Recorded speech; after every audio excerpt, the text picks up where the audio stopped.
kisah tombak Korowelang ya.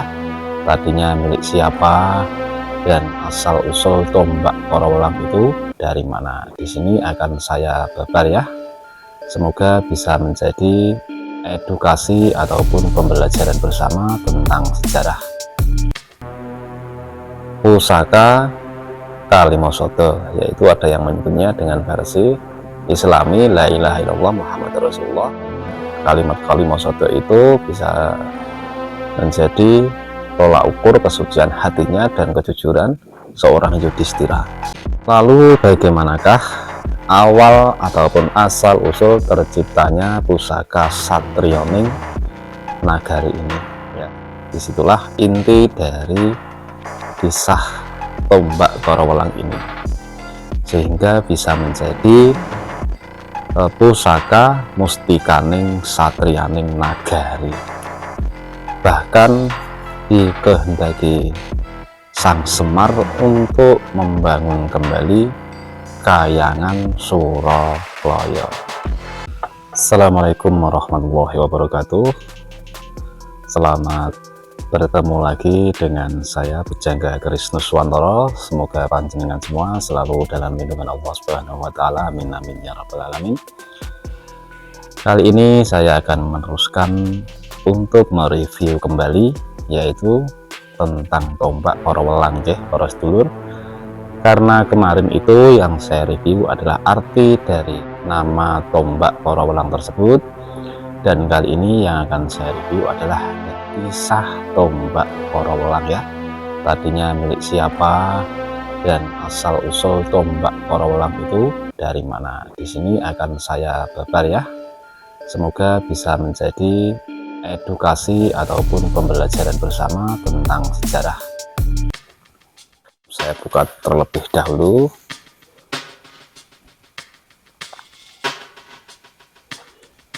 Tutupnya saja sangat panjang seperti ini ya.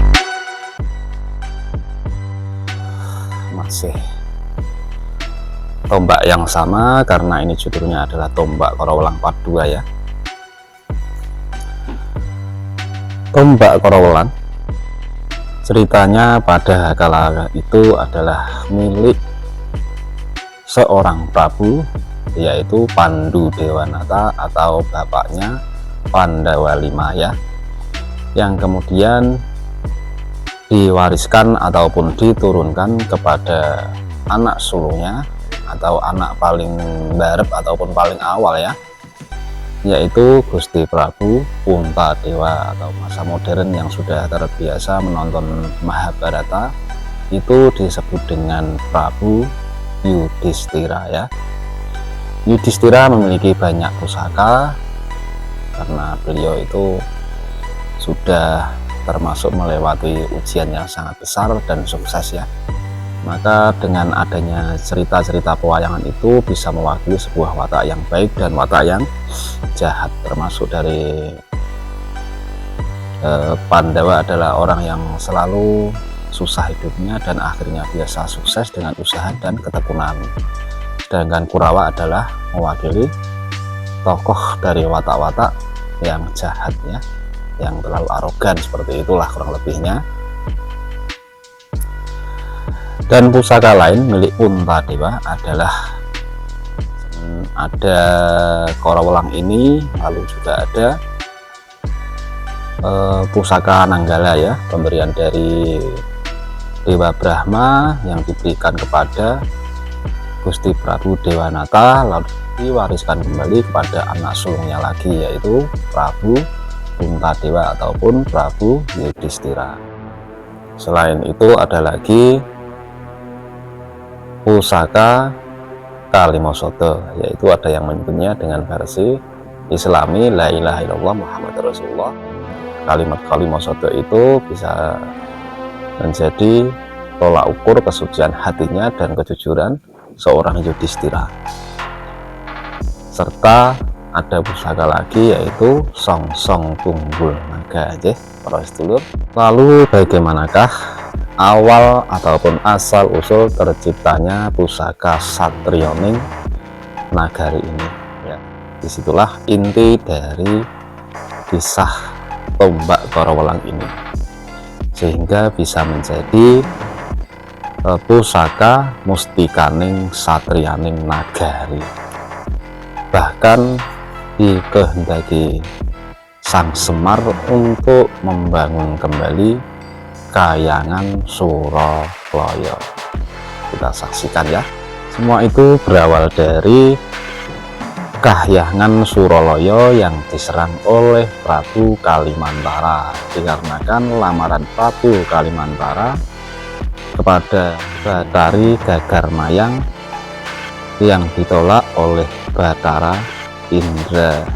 Lalu Prabu Kalimantara beserta saudara-saudaranya karena hatinya merasa tersinggung oleh penolakan Batara Indra, lalu mereka menyerang Kahyangan Suralaya. Karena Kahyangan itu juga memiliki banyak pasukan, ternyata Prabu Kalimantara juga memiliki kelemahan, dan Prabu Kalimantara hanya bisa dikalahkan oleh Resi Manumangsa dengan menggunakan bayi bungkus ya, yang baru saja dilahirkan dengan ditinggal mati oleh ibunya Dewi Retnowati.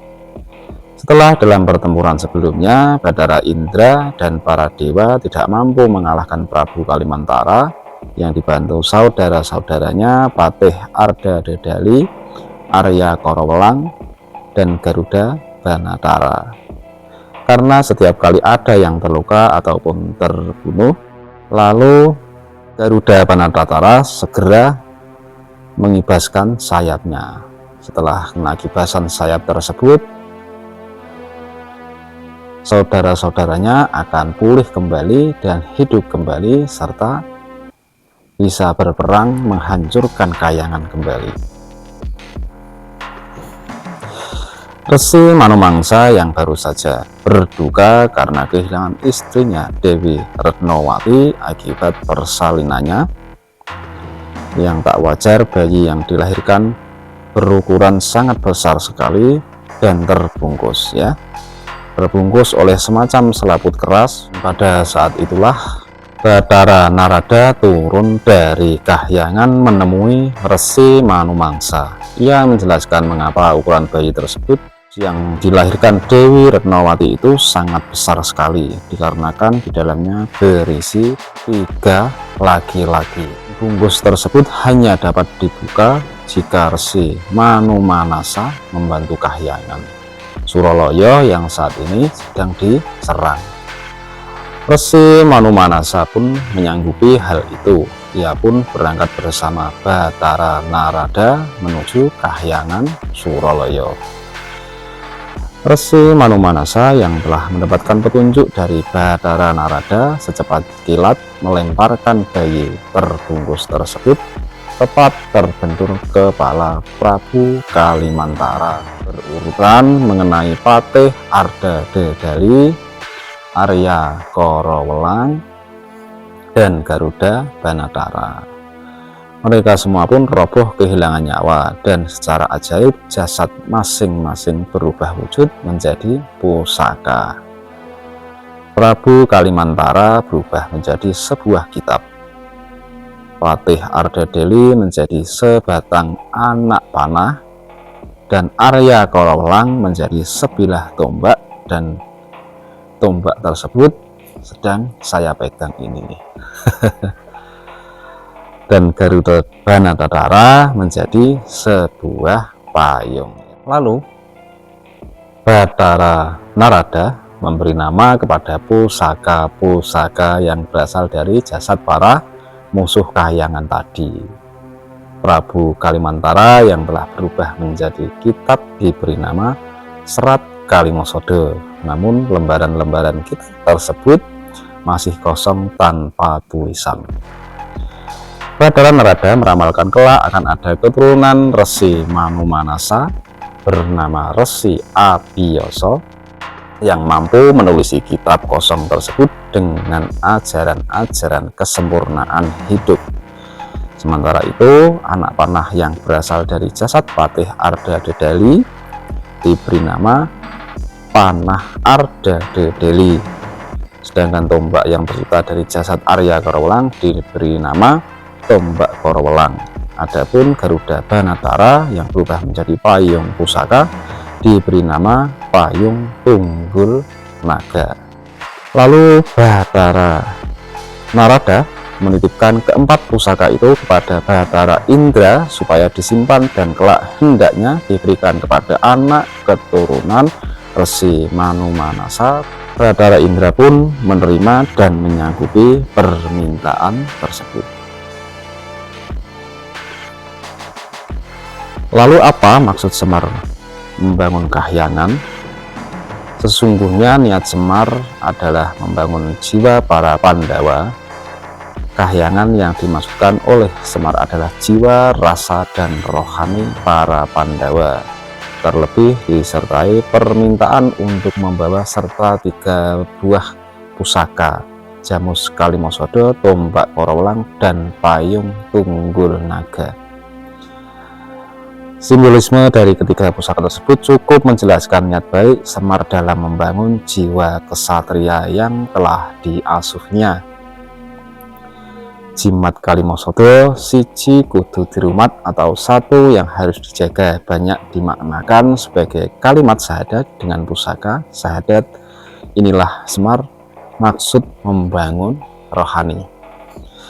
Yang kedua, tombak Korowelang adalah simbol ketajaman. Semar bermaksud membangun ketajaman hati, ketajaman visi, dan indera para Pandawa. Payung Tunggul Naga adalah ungkapan bahwa Pandawa sebagai pemimpin harus bisa mengayomi, melindungi para rakyatnya. Itulah cerita asal-usul tombak Korowelang tersebut. Semoga bisa menjadi edukasi seni, budaya, sejarah adiluhung. Kita sebagai orang Jawa sudah selayaknya bisa